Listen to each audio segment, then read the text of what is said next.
Good morning, good evening, and good afternoon for those who are joining us online, and welcome to Session 2, a Net Zero Circular Water Future for Cities. My name is Oriana Romano, and I'm heading the OECD Water Governance Program and the Circular Economy in Cities and Regions. I'm really delighted to moderate the first and the second part of this session. Just before we start, let me remind you that this session will be live translated from English to Spanish. So if you want to hear this discussion in Spanish, just please download the app and enter the event code WATER11.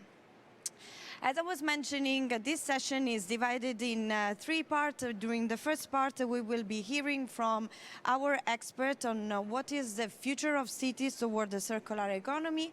A couple of data to introduce the session. $6.7 trillion will be needed by 2050 to build and renew infrastructure, water-related infrastructure. Also, in 2016, the OECD ran a survey across 48 cities, and 92% of the cities argue that building and renewing infrastructure is one of the major challenges they face. So the circular economy is now providing a new perspective. And what is the future when water is reused, used, and transformed? Let's ask this to our panelists. We have first Katarina Lur, Vice Mayor of Stockholm in Sweden, Thomas Strattenworth, Head of the Working Group on Water Adaptation and Health in Climate Change, Federal Ministry of Environment in Germany, and then Aziz Akmush, Head of Division Cities, Urban Policy and Sustainable Development, and the Center for Entrepreneurship, SMEs, Regions and Cities, OECD. So first of all, I will pass the floor to Katarina Lur. She's connected. Katarina, the floor is yours. You have 7 minutes. Thank you so much for this excellent introduction, Ms. Romano. The city of Stockholm is famous for being built on islands surrounded by clean waters. No matter which season of the year you visit it, you may encounter Stockholmers taking advantage of its proximity to the Lake Mälaren and the Baltic Sea. During summer, maybe someone having a bath at one of the 31 beaches in the municipality, or a tourist canoeing in the National City Park during autumn, or maybe an office worker ice skating during his or her lunch break on a cold winter's day. More important though, even if it's not as visible, everyday Stockholmers are enjoying world-class fresh water in their taps at a very low cost. Today, it's taken for granted, but it hasn't always been the case. On the contrary, 150 years ago, Stockholm was one of the most polluted cities in Europe, and citizens died from bacterial diseases caused by contaminated drinking water. The extraordinary death rate led to the early introduction of drinking and wastewater facilities. In retrospect, putting in place these treatment plants can be seen as a first environmental work by the city of Stockholm. Today, 150 years later, we still reap the fruits of this early work. And one thing is clear, sustainable and resilient water treatment systems in Stockholm has gained a multitude of purposes and created values for its citizens, visitors, and businesses. As you all know, water represents the basis for our citizens' well-being and for the ecosystem services our cities need. In addition, urban water and wastewater utilities are also key factors in reducing greenhouse gas emissions. Improving these systems, making them circular and resilient, are therefore important steps on our way to net zero. So, what does the future hold for urban water resources, and how does this relate to what we're doing in Stockholm? As mentioned in the description of this session, climate change, a growing population, and urbanization all pose threats to both water quality and quantity in cities.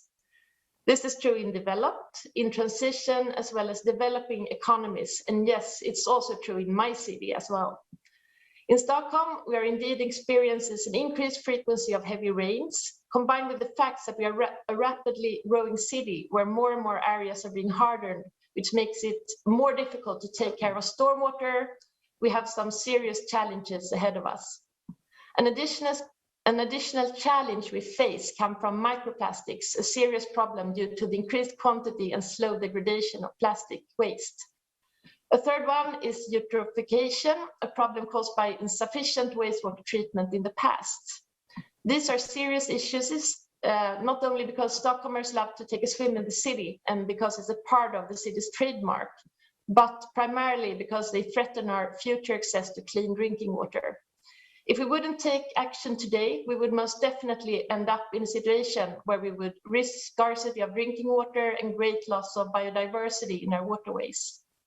So what are we doing in Stockholm to deal with these challenges today?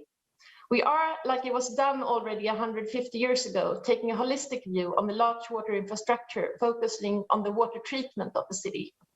As a part of this work, we are updating the Henriksdal wastewater treatment plan, which will become one of the world's largest wastewater treatment plants with membrane technology. It is unfortunately rather pricey to update the facility, costing around 900 million euros. But it is indeed necessary for us to cope with Stockholm's rapid population growth and live up to the increasingly stringent environmental requirement that Sweden has committed to. With a new treatment plant in place, the city will have a much larger capacity to treat wastewater, reducing the risk of untreated water being let out in the case of heavy rain. In addition to having a much larger capacity, the membrane technology is in line with a higher requirement regulated in the Baltic Sea Action Plan and the EU's Water Framework Directive. Once finalized, nitrogen emissions will be reduced by 40% and emissions of microplastic are reduced to almost zero. The project also includes a new 14 kilometers long sewer tunnel that removes many discharge points we have today, which reduce discharges of untreated wastewater in the event of heavy rains, improving both the chemical status of our waters, but also the water quality for all our city swimmers. Inspired by the work carried out by my predecessors 150 years ago, I'm confident that the updated treatment plan, together with a broad range of work in the city, is doing when it comes to reducing emissions, strengthening biodiversity, and creating circular waste streams, will contribute to good ecological and chemical status in our lakes, but also in the Baltic Sea. Nevertheless, no matter how ambitious we are in Stockholm, we will never be able to safeguard the health of the Baltic Sea or our lakes if our neighboring cities, both in Sweden and all around the Baltic Sea, won't do their part. Water is in itself cross-border, and our solutions therefore has to be cross-borders as well. I'm therefore very glad to be here today to push for an increased ambition internationally regarding water issues. I look forward to hear about your experience during today's session, and I hope we can join forces future-proofing our urban water systems. Thank you very much. Thank you very much, Katarina. So thank you especially for highlighting the need of cross-border solutions. Water cuts across borders, so indeed the collaborations and partnerships are really key. We are now moving to the second speaker of this session, Thomas Strattenworth. Thomas is the head of a working group on water, adaptation and health in climate change, Federal Ministry of Environment in Germany. So we should have Thomas so we can see you. Thomas, can you hear us well? Yes. Great. The floor is yours. Yes, thank you very much, Oriana, for introducing me. And thank you very much also to the conveners for organizing these sessions. And I would like to welcome all the participants, ladies and gentlemen. Nice to have you with us. Thank you also to Katarina Luhr for sharing your impressive success in making Stockholm more sustainable. And I would also like to underline your point on the transboundary issues. It is not surprising that German cities deal with similar challenges, even though most of these cities are smaller than Stockholm, maybe with the exception of Berlin for sure. As a Federal Ministry for the Environment, Nature Conservation and Nuclear Safety, we are supporting our urban areas to protect natural resources and become greener. For instance, we are supporting the 39 medium-sized municipalities in Germany to reduce their greenhouse gas emissions by 95% until 2045. Also within the National Water Strategy, we proposed in this summer, we address the particular challenges that urban areas and municipalities are facing with regard to climate change on the one hand, but also economic and demographic developments in terms of their infrastructure, but also with regard to their social settings. Today, however, please allow me to focus on our international commitment. In order to help emerging and developing countries in, so go ahead, please do slide 2, sorry. Today, however, in order to help emerging and developing countries in their efforts on climate change and biodiversity, our most important instrument is the International Climate Initiative, the ICI. Since 2008, ICI has approved projects in more than 60 countries and with a total funding of about 4.5 billion euros. Since 2015, the topic of sustainable urban development is one of ICI's cross-sectoral funding priorities. The concept of a circular city involves several key elements. Livable cities are ecological, sustainable, and inclusive for all parts of society. Circularity comes with reducing waste and pollution. We also need to make our citizens more resilient to the impacts of climate change, like, for example, floods and droughts, but as well to the effects of heat, for example, where also water management has to play a role. For example, with regards to cooling and greening our cities. Let me now focus on one aspect, which is the key main goal of the Paris Agreement and COP26, the reduction of greenhouse gas emissions, which is also particularly important for cities. Cities are responsible for about 3/4 of energy-related greenhouse gas emissions. Therefore, they are main players in the effort to reduce global warming to well below 2 degrees Celsius. When we think about these urban emissions, we usually think about transport and energy generation relying on fossil fuels.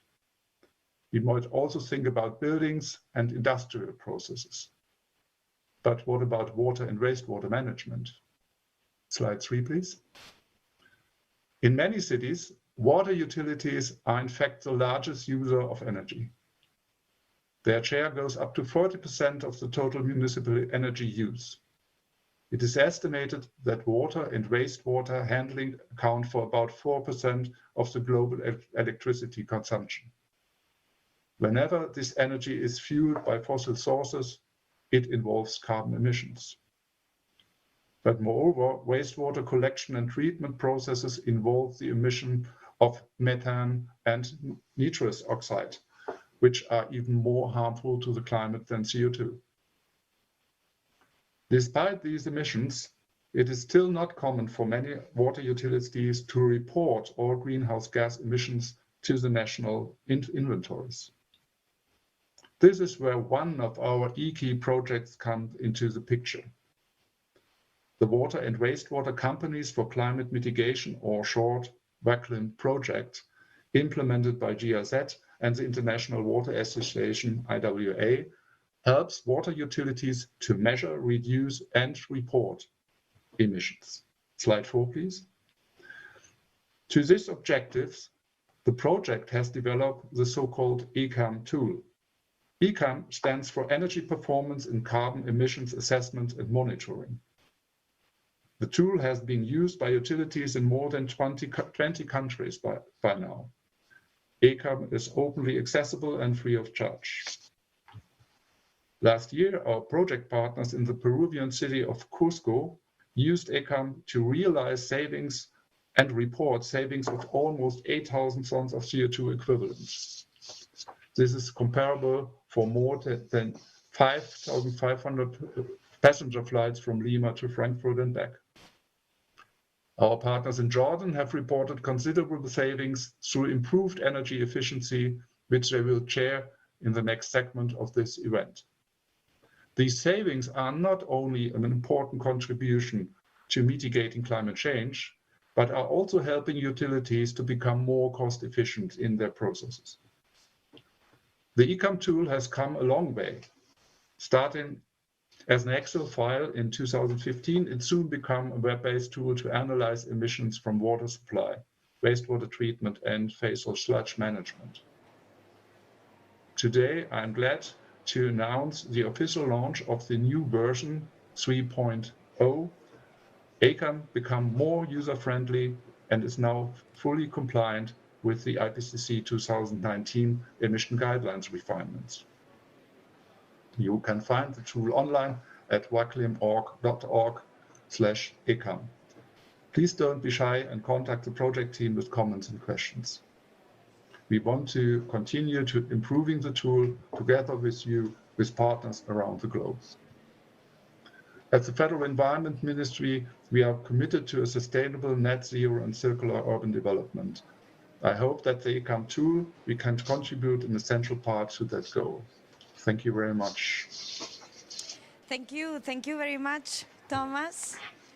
We are applauding you here, and there are several information to digest: the International Climate Initiative, the ECAM for monitoring and reporting sector emissions. You have just launched the 3.0 version, so thanks a lot for doing that. And I'm now very happy to introduce Aziz Akmouche, Head of Cities, Urban Policies and Sustainable Development Division at the OECD, where the water governance and circular economy program is actually located.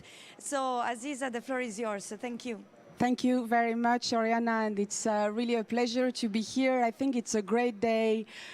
First, seeing that finally we have a water pavilion as part of a COP conference. This is something we've been advocating for years and years, and in the same way it took us probably a decade to have a dedicated sustainable development goals related to water, because that trickles down into every single well-being dimension. We can be hopeful that one day our policymakers will understand the extent to which water is actually a major enabler of the fight against climate change, or at least a driver to make sure some of the damage control can be done. And the second big news is that today is the day on cities, regions, and the built environment. And for me, this was a very nice opportunity to actually connect the dots. I spent the first 10 years of my career at the OECD setting up and managing the water governance program that is now led by Oriana in my team. And I spent the last 4 to 5 years in particular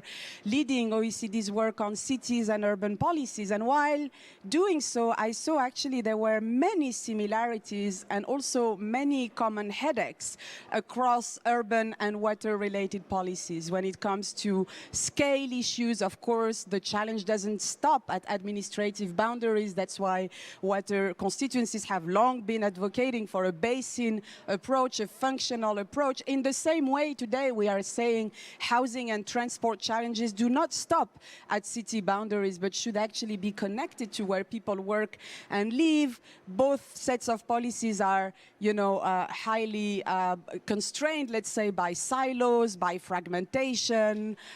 There's a lot that has to be done also in terms of policy coherence, allocating roles and responsibilities. And that's why I felt the most common denominator that we have been advocating as OECD, both for urban and for water policies, is that they are major drivers to economic growth. You cannot sustain your growth if you don't fix your cities and if you don't fix your water problems, whether it's pollution, whether it's floods, whether it's droughts, or even access to drinking water and sanitation, which some countries, by the way, may take for granted today in the developed and sometimes emerging world, but should not, because the way we are lagging behind in investing, in renewing, upgrading, aging infrastructure is something that is sending a signal that we may not be on track. And by the way, at global level, we're not on track, neither for SDG 6 nor for SDG 11 on cities. And so there is definitely something that can connect the city agenda and the water agenda. And today in particular, this is the opportunity for us at the OECD to launch a new stream of work on what we call blue cities. Blue cities because on the one hand, we have long argued that water is not only a resource challenge, it's an economic challenge, and that cities are the drivers, the engines of growth in our countries. If you take just the OECD region, and I'm setting aside continents and regions that are urbanizing super fast these days, including Africa, just the OECD regions, the cities that are above 250,000 inhabitants, they account for 60% of GDP, 60% of jobs, and 60% of the urban population. Today, the latest data we have produced shows that we have already 48% of the world population that is living in what we call functional urban areas above 50,000 inhabitants. This is what helps do the international comparison. You have a good 24% that lives in rural areas, and then you have this in-between continuum where you have 28% of the population, which is that subtle degree of urbanization showing that the world is no longer split between the city and the rural area, and that water is no longer split as an issue for urban dwellers or for farmers and agriculture, but at this peri-urban setting, especially in a period where COVID-19 is opening a lot of avenues for what we call mid-sized cities, that are close to large metro areas and can drive quality urbanization, I think is changing a bit the water paradigm. And what we've seen recently through our work, both on urban and on water policies, and I think I subscribe totally to what Thomas was saying earlier, we've been putting a lot of emphasis on adaptation and water as a response to some of these water climate-related impacts. And in the urban lens, we've been putting a lot of emphasis on mitigation, saying cities are part of the problems. It's 2/3 of greenhouse gas emissions, 2/3 of energy consumption, half of solid waste production. We need to do better in terms of mitigation. And something that looks at blue cities, how basically those cities that are largely dependent on the blue economy at large and can actually drive the blue economy, is a good way to combine this mitigation and adaptation agenda and make sure that the trend that we've been seeing over the past decade, which is extremely encouraging, where many local governments are actually stepping in the fight against climate change, where sometimes national governments have been stepping back, and with 10,000 cities worldwide having committed to date to carbon neutral targets by the end of 2030 or 2050, I think is a positive signal to combine that mitigation and that adaptation agenda. And to do this, including through infrastructure development, and not only the gray, hard, typical infrastructure, but also the green, low-cost, nature-based infrastructure where, from the water community at large, a lot of experimentations have delivered in this payment for ecosystem services and environmental amenities. So this project really aims at connecting the dots between this urban and blue water-related agenda, saying that cities can be even more the drivers for growth if they are connected to their hinterland. And this is where concepts such as the circular economy help a lot, because they take us out of these zero-sum logics and help connect places, whether they're very urban, semi-urban, or even rural, in this win-win dynamics of reducing the pressure on natural resources and maximizing basically their potential for driving growth. So making sure there is a risk-proof approach in this framework we are proposing in this new stream of work, where we focus on resilience, the capacity to adapt to future shocks, where we focus on inclusion, because this is the hot potato, and COVID-19 has also been a magnifier of all forms of inequality in many countries, where we are also focusing on this circular transition, which is gaining a lot of traction in many cities. We were yesterday with Oriana, with the city leader of Glasgow, launching a new OECD report on the circular economy in Glasgow, ago, and we can see the extent to which many mayors are taking this agenda as an opportunity to drive their environmental priorities, but also because there is a social and economic case to that. And of course, in this overall framework, sustainability, because we have documented at the OECD that actually a good 65% of the targets inherent to the 17 SDGs will not be met if local and regional governments are not on board. So this is a new project. We've been talking to dozens of cities so far. We're shaping a consortium. We're welcoming any energy input contribution going forward and hoping that this will help transform the narrative from a damage control into a vehicle for growth, combining both the water and the urban agenda. Thank you very much. Thank you very much, Aziza. That was a very, very rich presentation from which I retain at least two concepts. The first is that there is no economic resilience without water resilience, so linking urban areas, rural areas, and the concept of water security. And then beyond the technical solution is about getting the water governance right at the right scale. You mentioned finance and regulation, partnership, collaboration, so indeed inclusiveness, climate justice, so indeed lots of work to do in this sense. So I close now officially the first part of this session, and we move to the second one. So thank you very much, Aziza, for being with us, and I stay here with Franz Besnik, co-chair representative 50 Liters Home Coalition Global Head of Sustainable Innovation. I welcome Martin Scholler, Associate Director of Cities and Water at AROP, and also Salam Al-Momani. She's Head of Project Carbon Reduction and Energy Efficiency in Water Utility at GIZ, and Salam will be connected online. So in this second part of the session, we would like to dig a little bit deeper on the challenges and opportunities towards water circular cities at scale. We have cities, we have households, we have utilities, so lots of actors and stakeholders involved in a very complex environment through which we have to have, as it was highlighted by the previous speakers, a very holistic and systemic vision. So, having said that, I will now pass the floor to Franz for his 5 minutes presentation, and I'm sure you have also a PowerPoint that we can put up on the screen. So, Franz, the floor is yours. Thank you. Thank you so much, and thanks for hosting me here. I like to say I'm in the business to make sustainable irresistible. That's the job, and that's what 50 Liter Home is all about. And the inspiration, it's both an inspiration and an ambition. The inspiration came from Cape Town, that about 2 or 3 years ago faced the looming day zero, the day where there is zero water off the tap, zero.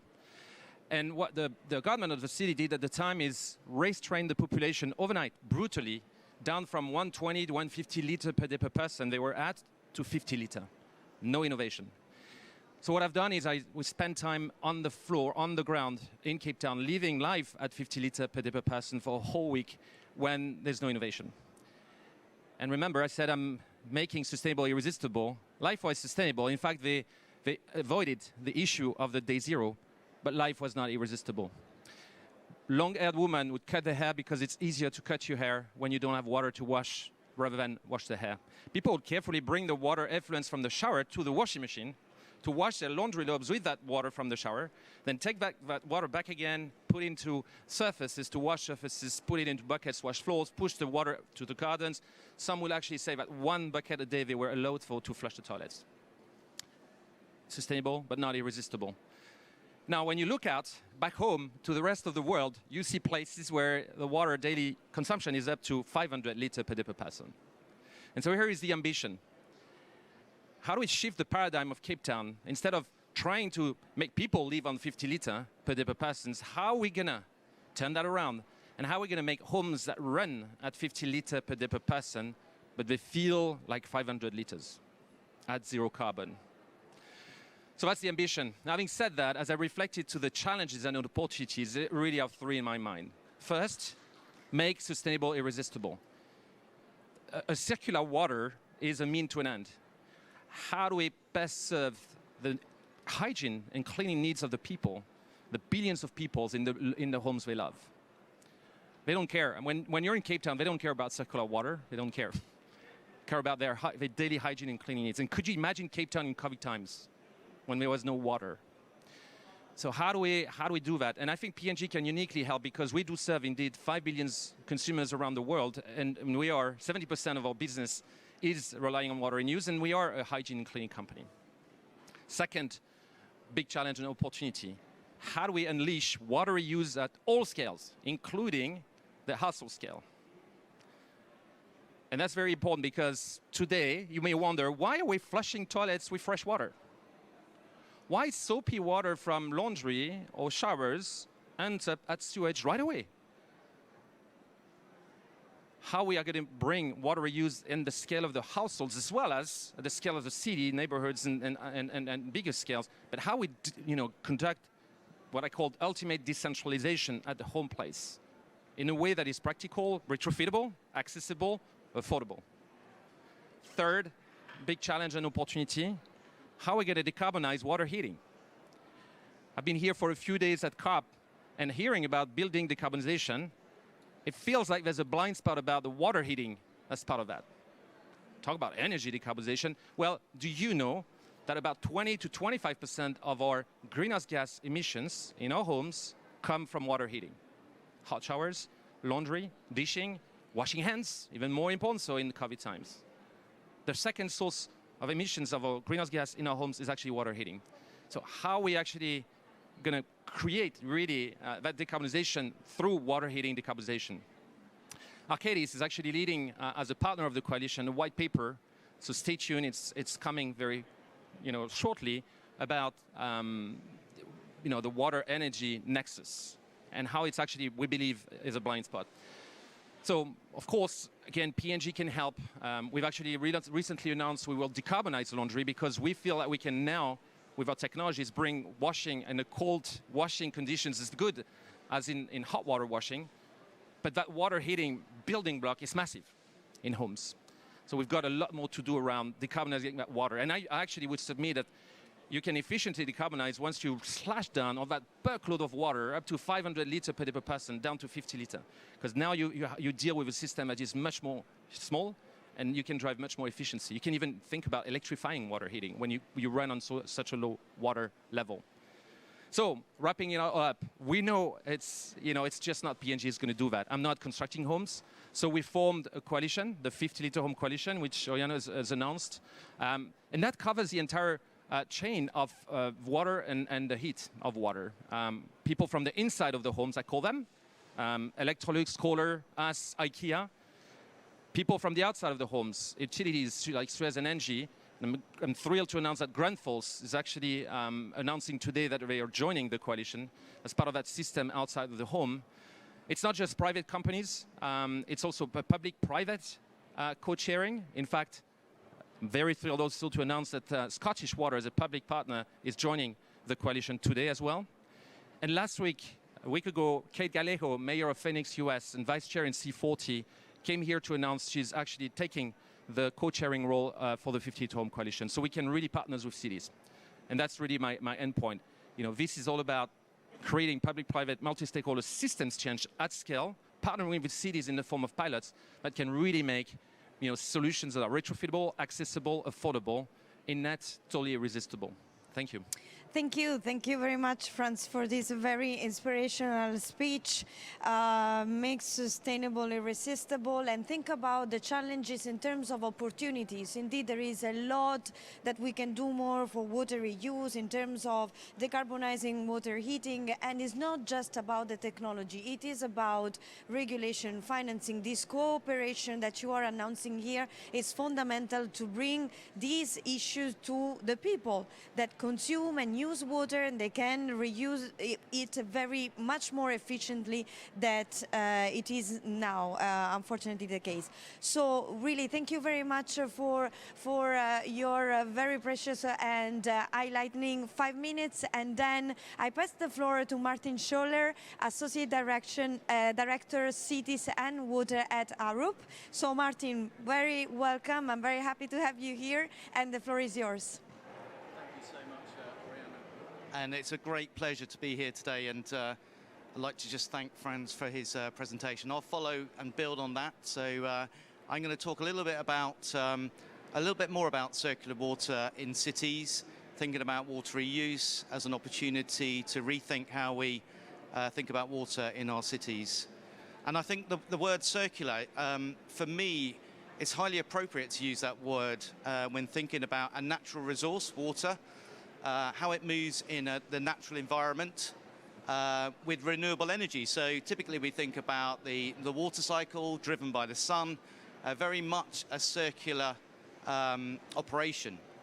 However, we live in a take, make, use, dispose world, a very linear approach to water use. Next slide, please. And so we've seen water consumption since 1960 increase by 600%. It's incredible, the amount of water use and how it's rapidly increasing. And at the same time, water availability is decreasing due to pollution, due to scarcity issues. So it's really important that we think about water in a different way, in an innovative way. So we're going to soon hit the point where demand will outstrip supply. So unless we think about water in a different way, we really are in a serious problem. And I think the circular economy principles provide us that sort of framework to think about water in a different way. So cities today are experiencing water shortages. We've heard about Cape Town, Sao Paulo, Chennai in India. They're all facing acute water shortages, and many other cities are living in the shadow of water scarcity. So it's timely to think about this now. So circular water principles really are about a number of really simple things. So can we avoid water use? Can we reduce water use? Can we eliminate pollution? Can we use less energy when we think about water systems? Really simple things, but actually they require a little bit of coordination and collaboration, which I'll elaborate when we come to the water systems and how they operate within cities. And that requires us all to think about water differently, not just cities, but businesses, organizations, agriculture, and citizens. We've all got a role to play in making a sustainable water future. And remember, as Franz has touched on, whenever we use water, so think about abstraction, think about treatment, think about supply, think about use, its heating, and its final disposal as wastewater. Each element along that supply chain requires energy. So if we can actually break that cycle, we can actually think about water in a different way and reduce the energy requirements and work towards a net zero future. So these things work hand in hand. Water energy nexus, really, really important. Next slide, please. So as Franz mentioned, we've been working alongside the 50-litre coalition. We took our stimulus from Cape Town, where we've heard that they had to think about water in a different way. But effectively, there was a burning platform. They'd gone through 3 consecutive dry winters, and they were 90 days away from day 0 when the taps were gone dry. So actually, we want to step back and actually have some planning to think about that in a slightly different way. What they did, the city asked citizens to live within that 50 litre per person per day headroom, and they responded really positively. So they reduced water use, but also importantly, they recycled water. So recycling is the point I'm going to pick up a bit more in this session. So really, I'm going to hopefully articulate water reuse as an opportunity for us all to think about water reuse in a different way. So innovations like the 50-litre coalition can allow us all to think about water in a circular manner and perhaps redefine our relationship as cities with water. Next slide, please. So we heard already about water use in the home. I'm going to touch on scale as a driver. So we thought about, in terms of framing, water use domestically, water use regionally, at the city scale, and at the regional scale. Each one of them requires different technologies, has different governance, has different investment requirements. But actually, the key is actually collaboration. So they all require us to operate in partnership. Next slide, please. We also explored the levers of change. So we looked at creating an innovation climate and culture. So looking at how to do things differently and bringing people along with that. We also heard about making it desirable. So thinking about water in a different way, making water reuse desirable, really important. You've got to bring the citizens along, the users along, in order to get to that future where water reuse becomes parcel of our day-to-day operation. And also we thought about the enabling environment. So it's really important to think about the policy and planning requirements to enable that positive change and transformation.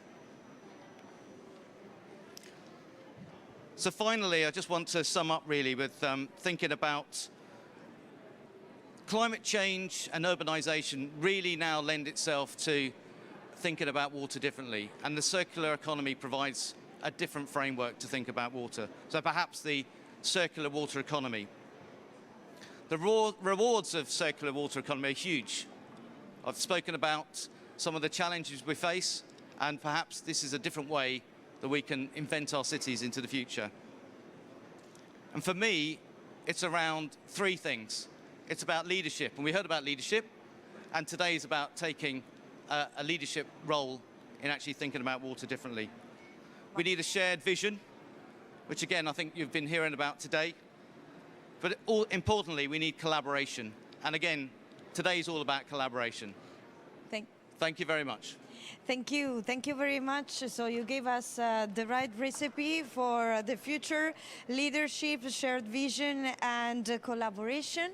And I thank very much Salam for being with us today. She's the last speaker before the next part of this session on stakeholders' testimonies. So Salam, carbon reduction and energy efficiency in water utility, you're heading this topic in GIZ, so please, the floor is yours. Yes, good morning, good afternoon, and good evening from sunny Amman, where the weather is warm and dry during the day.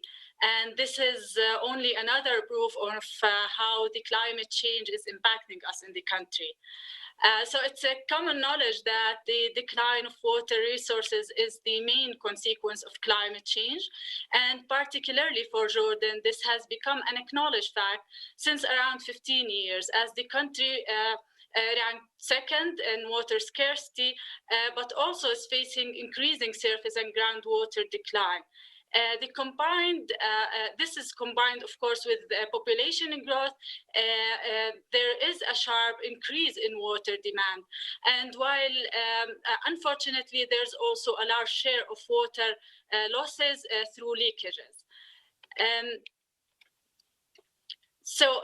Studies suggest that climate change will further reduce both surface and groundwater resources here in Jordan by 15% until 2040. And with more frequent and extended drought periods and heat waves, the number of consecutive dry days will increase. And this is in particular in the Western region, where currently rain-fed agriculture is possible. Therefore, it is expected that the rain-fed agriculture would significantly shrink in the country. And of course, due to the higher temperatures and evaporation rates, if we want to maintain the agricultural production at the same levels of today, this means that more water will be needed for irrigation purposes. Now, if we also take a closer look on how on the impacts in the different seasons, studies also shows here in Jordan that it is extremely likely that the mean temperature will increase by 3 to 5 Celsius degrees by the end of the century, with higher and increases during summer months. And of course, that only means that additional water quantities are needed during summer. While in winter, the frequency of flooding events would slightly increase, in particular in the southern area. And that, of course, threatens the infrastructure, the existing infrastructure in the country.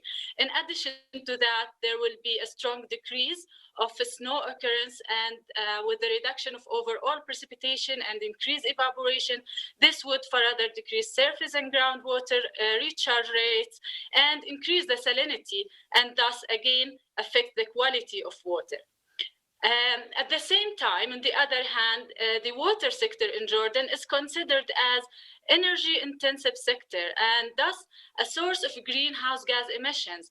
And this is due to the fact that excessive use of energy for water pumping from groundwater wells at altitudes of around 330 meters to elevations of 750 and up to 1,000 meters above sea level, as illustrated in the slide presented here, which shows one of Jordan's water systems in which the Waklim project is working, which is the city of Madaba, located in the middle region in the country. Of course, beside pumping from these wells, the transmission of water and distribution requires additional quantities of energy. In addition to that, the emissions coming from the collection of wastewater and the treatment of wastewater and sludge management.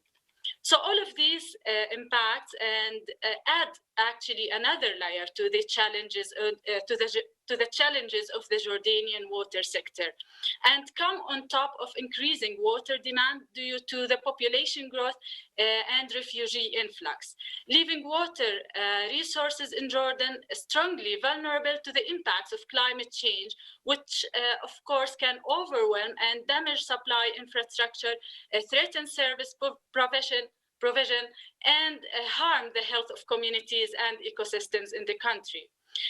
And therefore, it is actually very important for the Jordanian water sector to ensure the adequate water management in the future, that it considers these impacts in mid and long-term planning processes and adapt to the specific climate change impacts and adequately report on their performance and achievements. And here actually comes the role of the GIZ Global Project, the Water and Wastewater Companies for Climate Mitigation, or in short, WACLIM, which is funded, as mentioned before, by the IKI of the BMU, and has been working with the Jordanian water and wastewater utilities since 2016. So the project actually follows a holistic urban water cycle approach that aims to institutionalize climate-friendly water policies, contributing to the significant and sustainable reduction of greenhouse gas emissions in the water sector, while of course embracing adaptation measures by supporting the water sector, the water utilities, in assessing local vulnerabilities and specific climate risks. Now, the project using the ECAM tool, which also was mentioned before, and the version 3 was launched earlier today in the first session. Using the ECAM tool, actually the project is supporting the sector in assessing their GHG emissions and implementing and monitoring economically viable combined mitigation and adaptation measures, such as energy efficiency measures, non-revenue water reduction, and water conservation practices. It also encourages the reuse of alternative water resources such as reclaimed wastewater. So such a holistic approach would actually enable the utilities not only to maintain their services, but also to improve these services by protecting water resources and consuming less energy to better cover their costs. In addition to that, these combined mitigation and adaptation measures in the water sector actually corresponds to the to the climate strategies, including the nationally determined contributions, the NDCs, in which Jordan sets a target of achieving 31% reduction of its emissions by 2030 compared to the BAO scenario. So this is in a nutshell how the WACLIM project works with the Jordanian water utilities in boosting their climate resilience and achieving its goals. Thank you. And over to you. Thank you very much. I don't mean to interrupt you, but I understand that 5 minutes are not enough. Indeed, this is such an exciting subject, and you highlighted again, as Martin also did, the importance of the water energy nexus and how the circular economy can really provide a new perspective, a new approach, something that is very concrete and that can be implemented in different countries, such as Jordan, with the kind of challenges that you just highlighted in terms of drought. We are now moving to the third part of this session. I will pass the floor to Mike, but first let's please give a big round of applause to our panelists, Franz, Martin, Salam, Aziza, Thomas, Catherine. Thank you very much.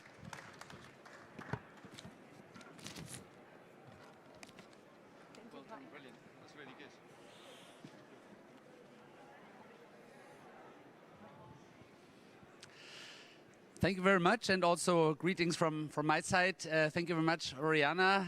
This was a fantastic panel on the opportunities and challenges, and my immediate challenge now is to live up to the standard that you have set with this very illustrative and inspiring panel. We now turn from challenges and opportunities to the practitioners. But let me start by introducing myself. My name is Mike Enskat. I work for GIZ, German International Corporation. I'm the head of infrastructure, and it gives me a great pleasure to be here. I'd like to thank the conveners of the Water Pavilion for setting this up. It's a fantastic location. It's a fantastic program that we have here throughout the COP. And I'm also very proud to stand under this wall because my organization is up there, but it really shows how we really engage in strong partnerships with many colleagues and friends around the world to address these big challenges that we have heard about. I'm also very proud to be able to present to you our very esteemed panel of practitioners, those who really have to put the circular water economy now, make it work and put it on the ground. We have Karin Soderstrom with us, who is the Sustainability Director with the utility Wacken in Sweden. We have with us Lars Spicker, Olenson, who is connected, I guess, from Denmark. He is the Group Director for Circular Water at Groundforce Futures Lab. We also have another representative from a utility, Gordon Reed, who is General Manager of, and now you listen, Zero Emissions. General Manager, Zero Emissions. I think it's the first panel where I introduce somebody who has a function that carries our mission and mandate here in the title, from Scottish Water. So it's great to have you, Gordon, with us too. I suppose you're somewhere around the corner, so to say. And then again, another very dear colleague from Amman, Mais Al-Arda. She is the director of the energy unit with the Water Authority of Jordan. So she is at the core of the nexus between energy and water that we really so often discuss in our deliberations. We have very short introductory statements by all our four speakers. I will call on them in a minute, and then we will have a second round of questions to them. So we first go to Karin, to Sweden. Greetings to Sweden from Glasgow. Karin, yes, hello. Hi, nice to have you with us here. We can see and hear you well. So you're Sustainability Director for Wacken, water and waste utility in the northeast of Sweden. But you're not just very locally grounded with your work, but you also engage very much in international cooperation, I have learned, and you support and work with colleagues in Costa Rica and China under CEDAR programs. And it would be very interesting from us to hear your first testimonial to this panel. Karin, the floor is yours. Yes, thank you very much, and thank you all for this interesting day today. The Sustainable Development Goals set the framework for our goals and action at Vakin. And in order to support the transition to become climate neutral, we need to first understand and have knowledge about our actions that have the largest impact on CO2 emissions. So our annual climate report opened our eyes actually to where our largest emissions occur and has really helped us to set the agenda for our actions.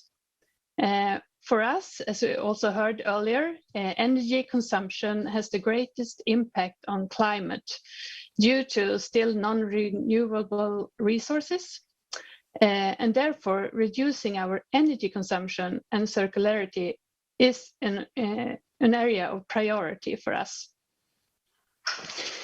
Vakin's largest wastewater treatment plant is energy self-sufficient by energy recovery from the treatment sludge.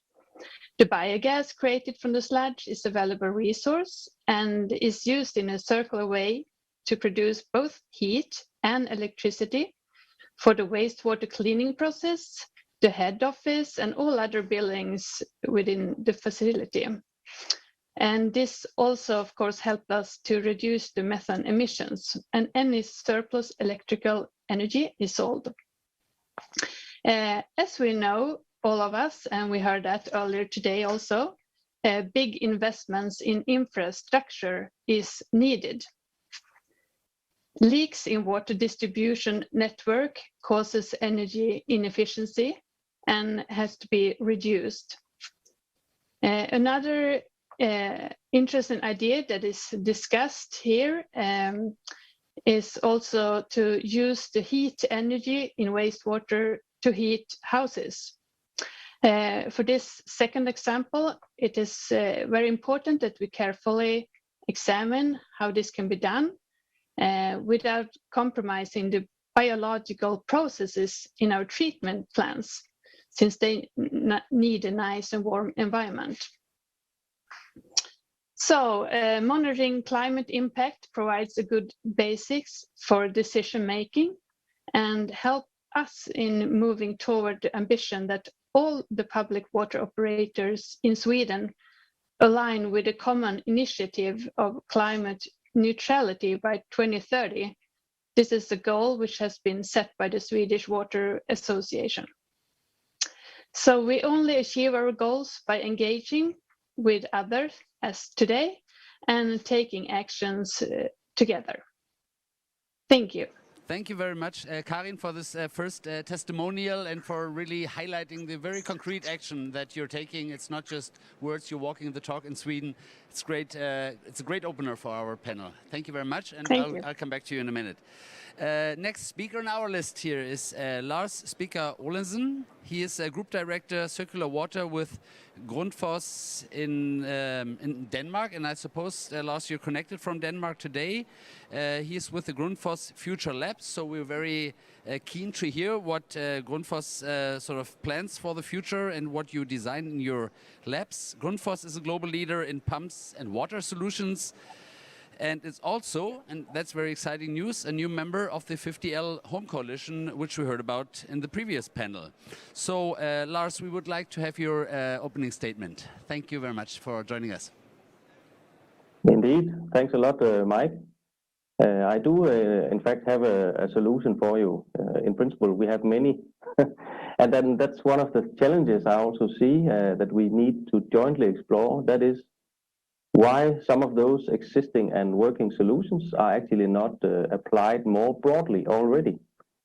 So not only Grundfos, also colleagues in this business have solutions. Simple examples are like rainwater harvesting. We could use that much more.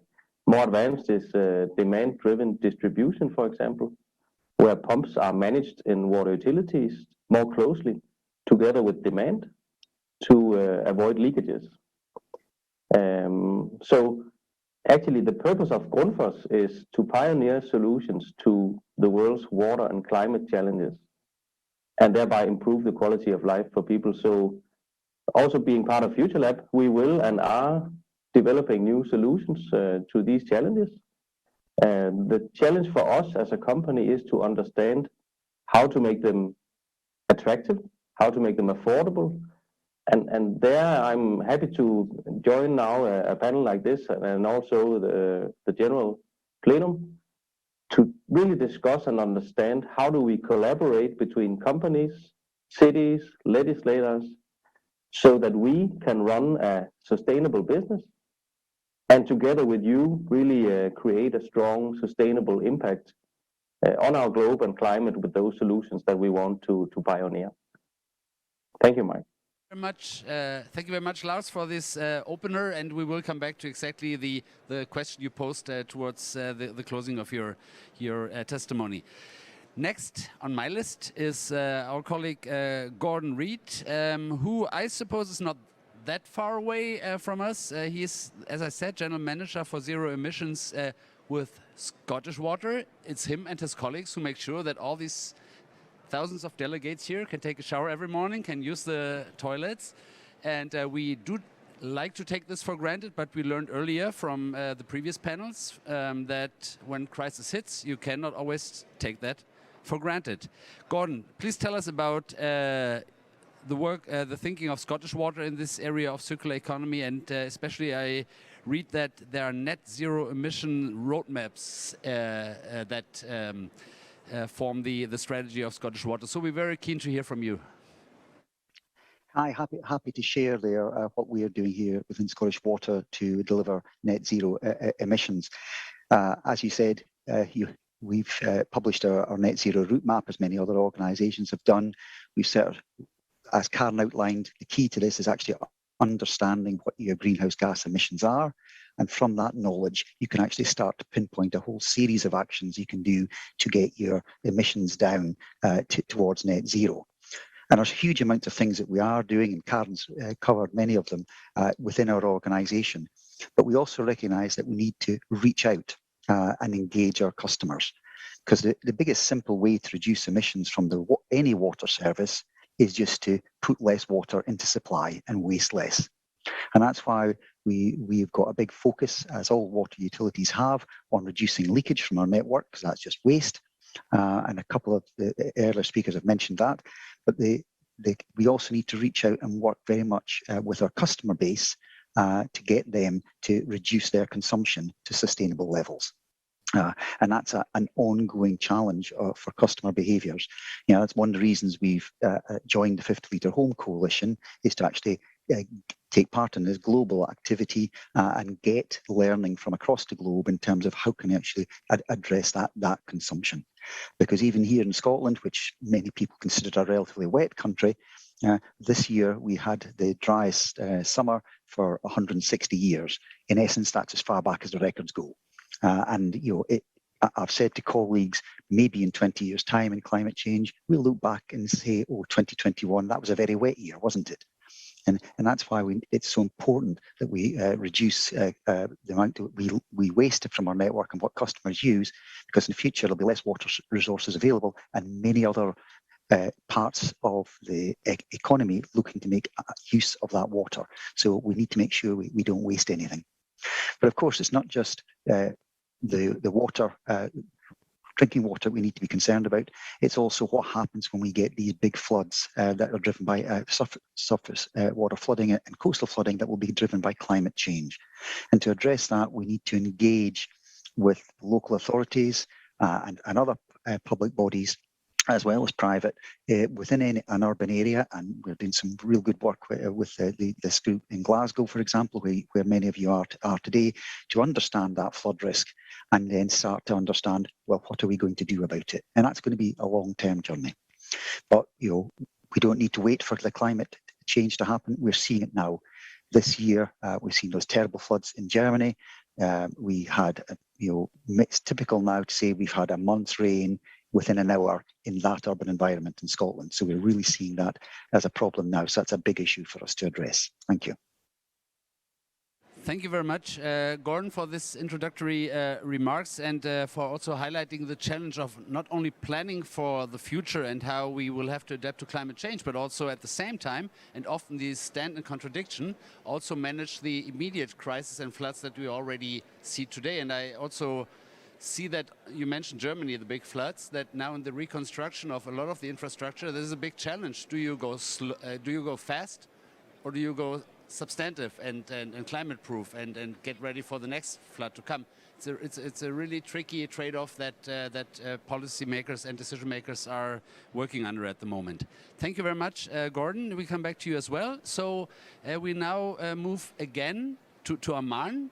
I would like to introduce you to Mais Al-Arda. Mais is the director of the energy unit with the Water Authority of Jordan, and that's the national utility of Jordan that provides for the water services in the country.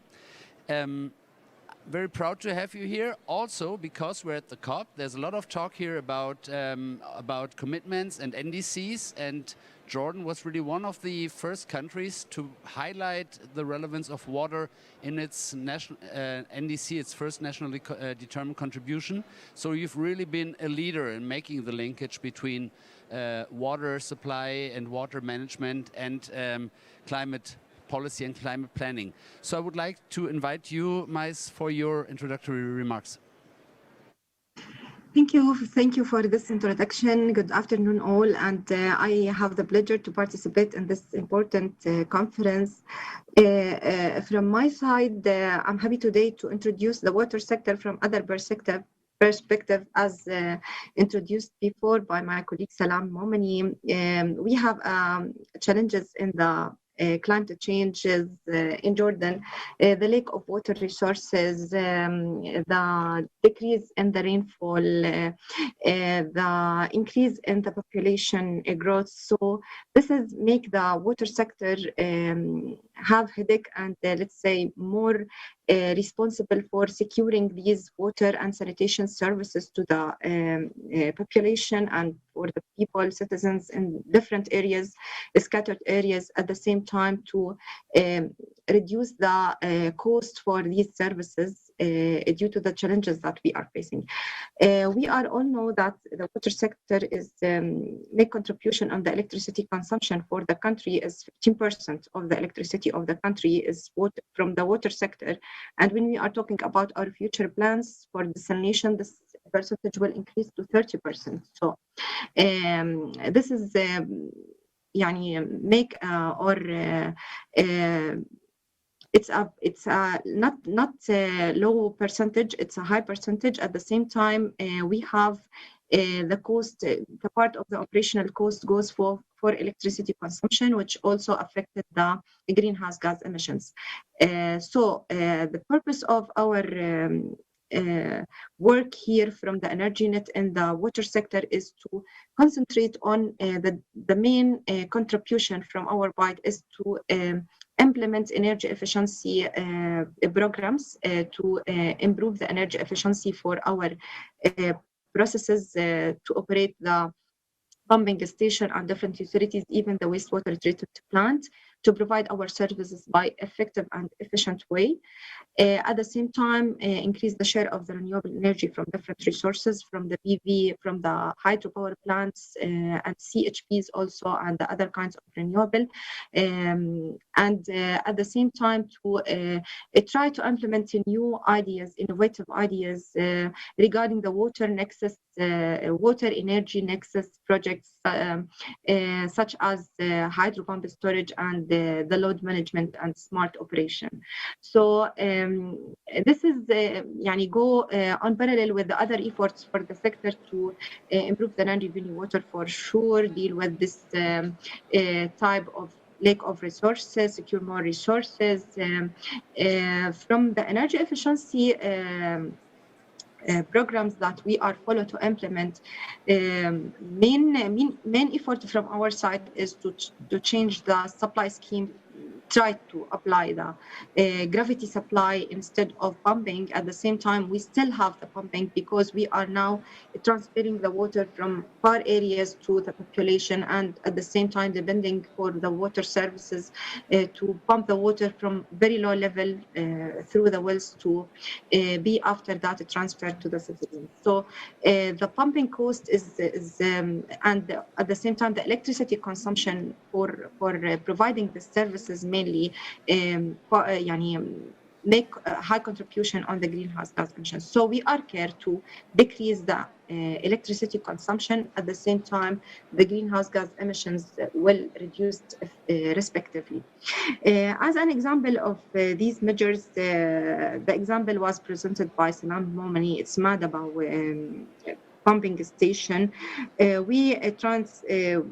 Through the support of the GIZ, we worked to replace the old pumps with the new pumps equipped with variable frequency drives, and this is respectively decrease the electricity consumption and the greenhouse gas emissions. This was monitored and verified through the ECAM tool. The ECAM was used in order to measure the improvement and after that verify from the achievements. For example, to give you numbers on this, in 2019, electricity consumption was for this pumping station around 4 gigawatt hour, and the greenhouse gas emission was around 2,604 ton. In the year 2020, we achieved 1.8 gigawatt hour energy reduction and 1,159 ton of CO2. So this is a very brief achievement for just measure from the measures that we are working on. At the same time, implementing the energy management system, this is management system should be followed from our side. A full cycle of processes and tools should be used from the different levels, from the operational staff till the management level in order to operate the utilities by the optimum way to reduce the energy efficiency.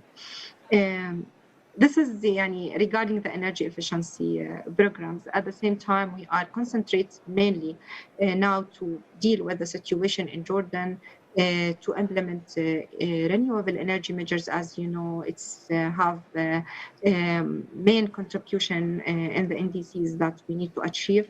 At the same time, the next solution will enable the energy sector to increase the share of the renewable energy if really we make this type of load management to shift our loads during the day hours and increase our loads on the other hours according to the grid of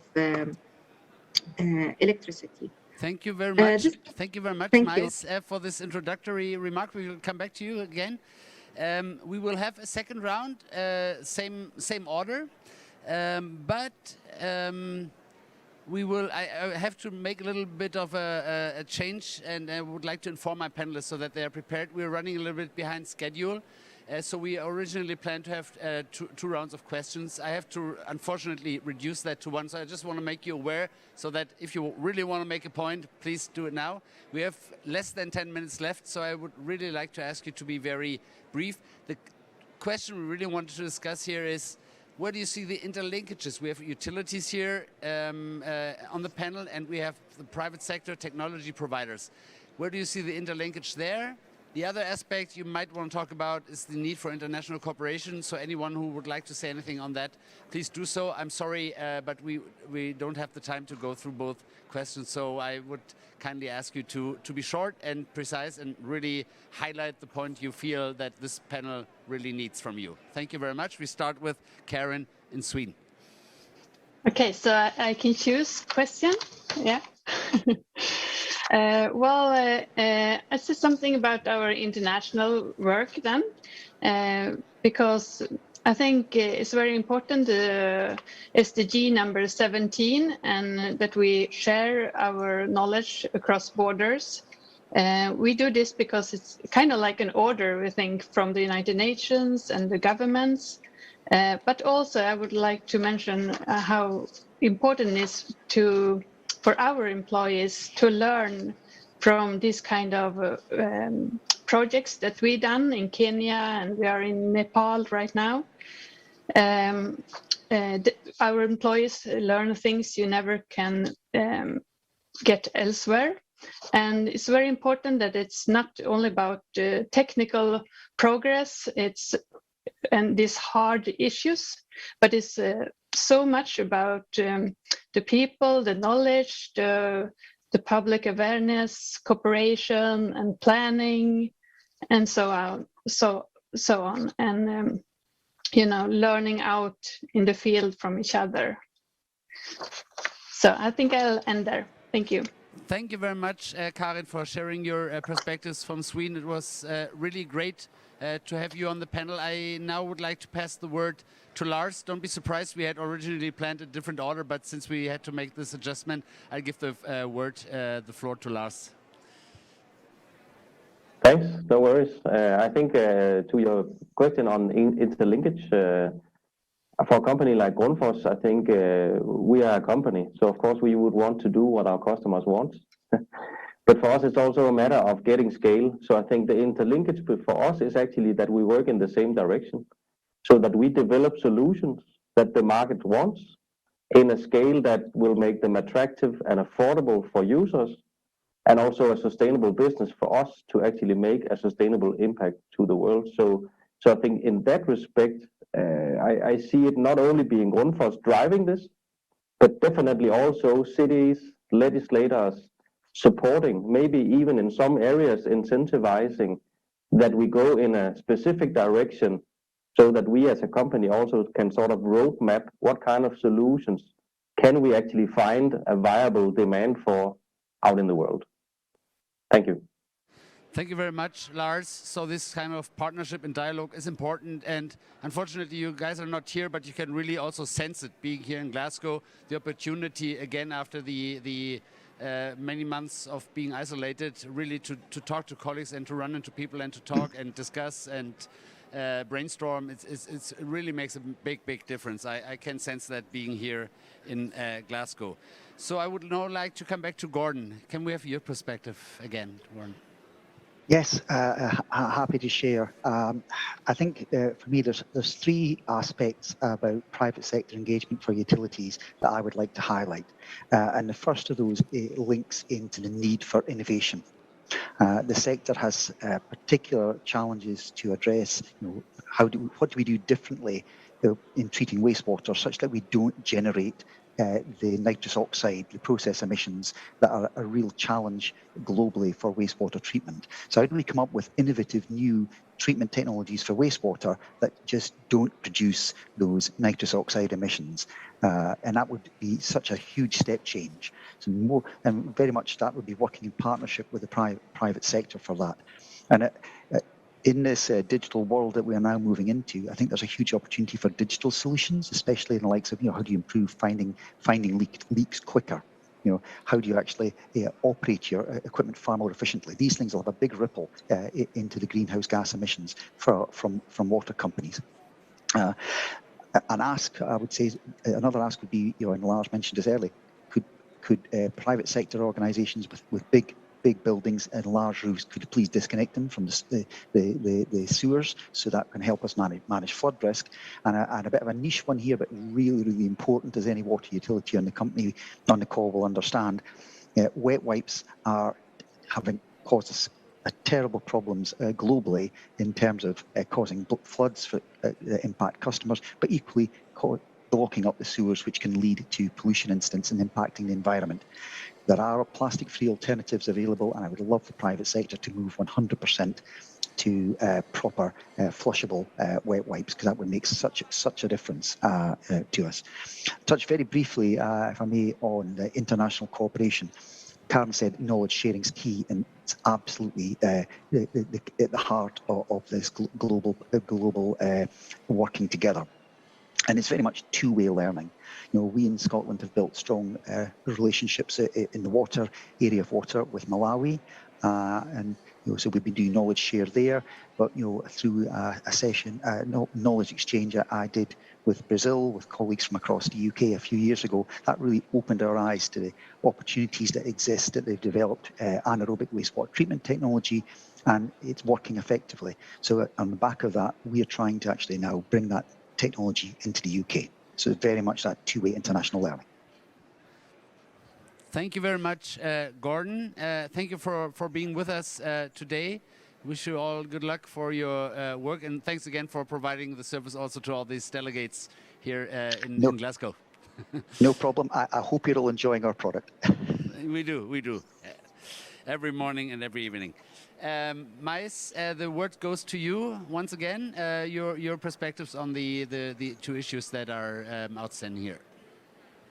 Okay, due to short time, I will concentrate on the international cooperation and with the partnership and different agencies in the world, because we are in a challenge in Jordan, okay, and we need to know more about the innovative technologies used for improving our services. Especially we are talking about comprehensive ideas of projects regarding securing the water supply, at the same time make sustainable for the citizens, at the same time to reduce the electricity consumption and provide our services by an efficient way. So the support of the donors and the coordination with the international agencies is really requested and appreciated from our side.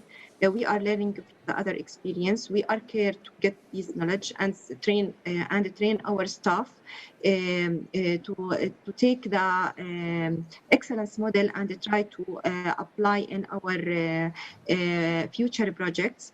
At the same time, this is also will solve a financial issue to secure the needed fund for implementing such these projects, because a lot of the projects that we need to implement need large budget to be implemented. So this is shortly from my side, and thank you for your listening. Thank you, Mais. Thank you, Gordon. Thank you, Karen. Thank you, Lars. For your perspectives. I will not try to summarize, because I think this was a very lively discussion, and what you've said sort of speaks for its own. And I would also like to thank you. I mean, you're all working, providing local solutions and services day by day, but at the same time you have the energy not just to be here with us today, but also to engage in international cooperation in one way or the other. I think that's the spirit also that we sense here at the Water Pavilion. And with that, I would like to again thank you and hand over the floor to our closing speaker, Braulio Eduardo Moreira, who is the director of the 50-liter Homes Initiative. Thank you very much for your attention.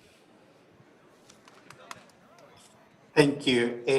It's a pleasure to join you from Zurich. I would like to start by expressing my gratitude to the organizers of this session, and particularly to the Stockholm International Water Institute and its partners, as well as the representatives from the German government, as well as the Vice Mayor of Stockholm. So to frame my summary, I would like to bring a question that has struck me the most throughout this COP, which is about the fact that if water is one of the foundations of our cities, how can we build an agenda that brings together the two urgencies that are being discussed in this conference? First, we're talking about a race to net zero, which is an urgency that will determine the future of our planet and humanity. But secondly, we see people suffering on a day-to-day basis. How can water start responding at the same time to the race to resilience for all? And here's why circular water approaches can be of such a big help for water, buildings, as well as urban practitioners.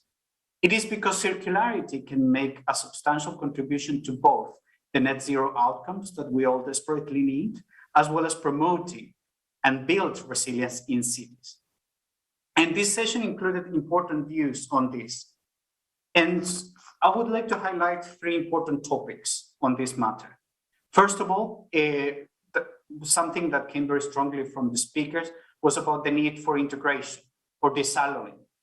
Aziz and Thomas mentioned about the importance of looking not only at the resilience perspective or at climate adaptation, but also about mitigation. Aziz was very clear about the importance of integrating those two topics. So how tools and how the work of our organizations can help, in my perspective, is because the tools that we are creating can help understand issues deeply. And in the case of ECAM, I feel understanding those mitigation challenges are key, as well as the examples that we heard from Oman, which were so illustrative about this challenge. But at the same time, and simultaneously, we need to also develop approaches that work holistically. I think the idea of blue cities is just fantastic because it enables these two problems to be addressed at the same time. And this is what we are trying to do also at 50 Liter Home. A second topic that I felt was really important throughout this session is about thinking circularity from a systems perspective. And the importance of looking at all elements in the value chain, as highlighted by Franz, but also even the wet wipes, which is something that is key. And it's just such a tangible example that Gordon shared with us. And on this, the climate energy nexus is a useful framework to not forget that when we consume water, we're also consuming energy. And why? Because by doing so, the results can be about using water more efficiently, reusing water, as well as decarbonizing, as suggested by Franz. And the third important topic is about what I would call the now, new, next dilemma. And this is really about the dilemma that all cities face around how we can plan for the future if we have so many urgencies going on right now. So this suggestion from this panel is somehow how we can create tools that converge and connect instead of analyzing issues separately. And it's also very importantly, a number of enablers were mentioned in this conversation. Gordon highlighted the importance of innovation. And in this, I would also include the principles mentioned by other speakers, such as the irresistibility, the importance of creating attractive solutions, the importance of creating engaging solutions so that people feel connected to those solutions. Also, the importance of a second enabler for me is affordability. Water is a basic need and it's a common need. It needs to be available safely for all. And finally, the collaboration, the fact that we need to enable dialogues, and by enabling these dialogues, we can reach everyone who needs water, as well as the private sector, who somehow needs to be part of this dialogue. And we, like our international organizations, need to participate in this activation of the private sector because there is a huge innovation potential there. So to conclude, because we're running out of time, I think we're running late, I want to share my gratitude with BMU, the Federal Ministry of the Environment of Germany, and as well as GIZ. Also OECD and ARUP for being such a great partners in shaping this session, and also expressing my gratitude to our speakers. Without them, this session wouldn't have been as interesting as it is. And finally, just to finalize, my invitation is to continue with our shared drive and passion to build safer and equitable cities through water. Water, as I said, it's a basic need, but perhaps take the lesson from this session, which is about thinking of those actions that can contribute not only to solving the problems that we are experiencing right now, but also thinking about the long term. And net zero is a central aspect to this. Thank you so much for joining our session.